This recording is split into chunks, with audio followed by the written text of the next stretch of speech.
السلام علیکم ورحمۃ اللہ وبرکاتہ. الحمد للہ رب العالمین والصلاة والسلام علی رسولہ الکریم اما بعد.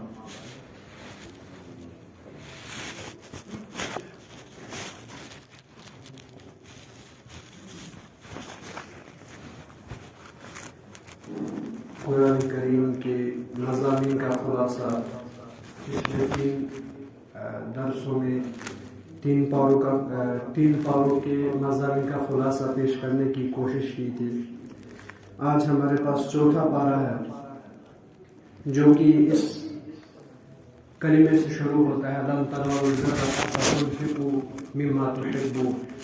تب تک تم نیکی نہیں حاصل کر سکتے جب تک تم اپنے مال میں سے وہ خرچ نہ کرو جسے تم بہت پسند کرتے ہو.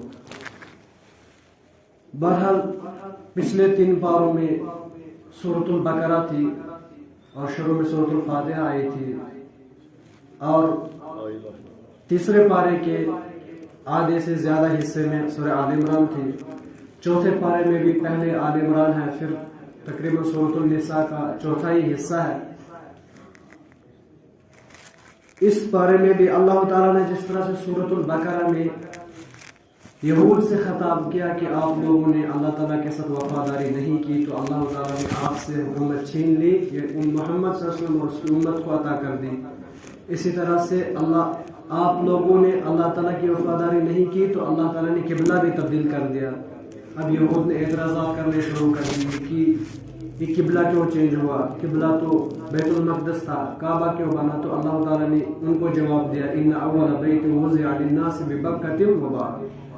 بے شک پہلا گھر جس میں اللہ تعالیٰ کی عبادت کی جا رہی تھی وہ بیت اللہ ہی ہے، کیونکہ امن و امان کے لحاظ سے ہر لحاظ سے وہ گھر سب سے افضل ترین گھر ہے.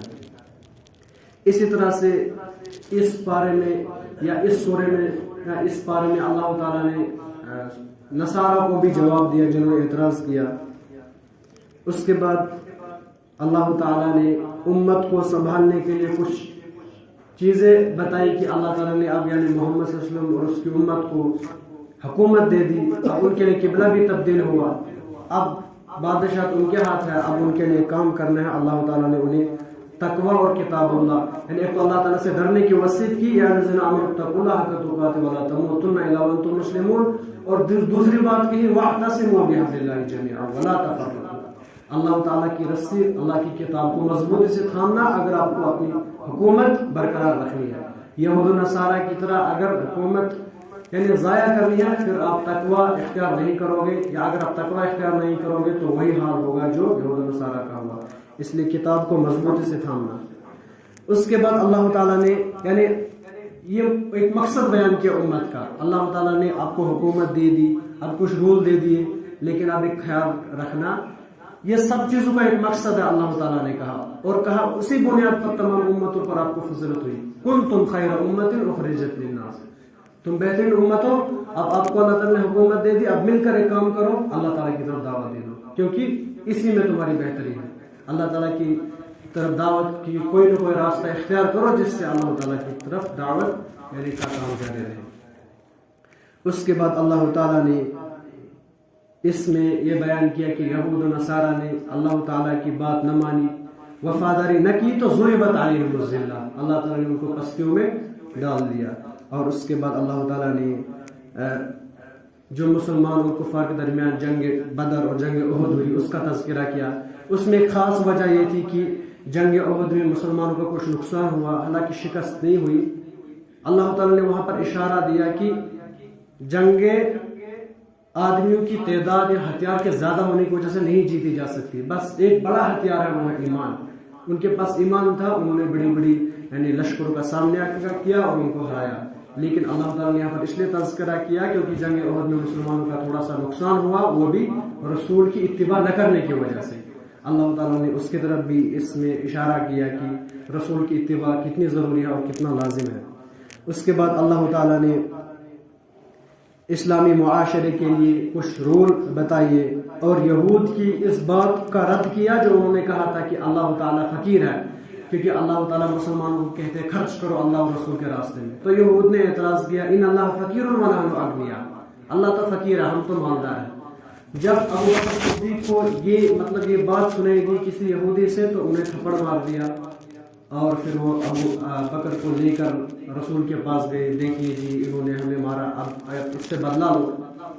تو رسول اللہ نے ابو بکر کو کہا کیوں؟ ابو بکر نے کہا انہوں نے اللہ کے بارے میں بری بات کی تو مجھے برداشت نہیں ہوا، لیکن یہود مکر گئے، انہوں نے کہا نہیں ایسی کوئی بات نہیں ہم نے کہی تھی۔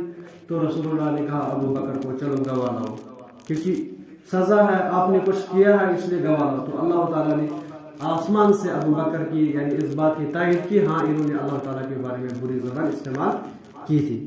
اسی طرح سے اللہ تعالیٰ نے اس میں آل عمران کے آخری میں نصیحت کی کہ مسلمانوں کو اتفاق کے لیے بڑے 3 اصول اپنانے ہیں۔ صبر کرو اگر آپ کو مصیبتیں آئیں گی، ایک دوسرے کے ساتھ ربط رکھو، جمے رہو اپنی بات پر، اور اللہ سے ڈرتے رہو، اسی میں کامیابی ہے۔ اس کے بعد اللہ تعالیٰ نے سورہ نساء کی شروعات کی اس بارے میں۔ اس میں پہلے اللہ تعالیٰ نے یہ بیان کیا، کیونکہ اب جنگ احد اور بدر ہوئی، اس میں مسلمانوں کا نقصان ہو گیا، تو اب ذاتی طور پر مسلمانوں کو نقصان ہوا، تو اللہ تعالیٰ نے گھریلو حالات کے بارے میں بیان کیا۔ پہلے بیان کیا تھا اسلامی معاشرہ، اب بیان کیا کہ گھریلو حالات، اب کچھ لوگوں کی صحابہ تقریباً 70 صحابہ کی شہادت ہوئی تھی جنگ احد میں، تو اللہ تعالیٰ نے پھر گھریلو معاملات جیسے یتیموں کے بارے میں کس طرح سے ان کے حقوق کا خیال رکھا جائے، ان کا مال رکھایا جائے، ان کی کفالت کی جائے، اور اگر کوئی عورت بیوہ ہو گئی ہے ان کے کیا حقوق ہے، ان کو کس طرح سے پورا کیا جائے۔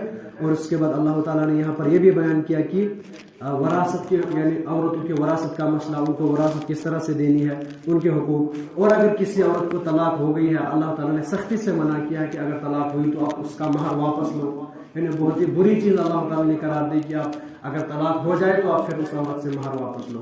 اسی طرح سے اللہ تعالیٰ نے آخر پہ اس میں بیان کیا کہ اس پارے کے آخر میں وہ یہ کہ کس طرح سے کون عورتیں اگر آپ شادی کرنا چاہو، کیونکہ دور جاہلیت میں 4 سے زیادہ بھی شادیاں کی جاتی تھی، اللہ تعالیٰ نے کہا 4 کرو لیکن حقوق کا خیال رکھنا، اگر حقوق کا خیال نہیں رکھ سکتے تو ایک ہی کرنا، اور پھر کہا کہ کن کن عورتوں کے ساتھ آپ نکاح کر سکتے ہو، اور وہ عورتوں کا تذکرہ کیا جن کے ساتھ نکاح کرنا بالکل حرام تھا، جیسے ماں بہن وغیرہ، اور وہ عورتیں جن کے ساتھ وقتی طور نکاح حرام ہے جیسے بیوی کی بہن ہوتی ہے وغیرہ۔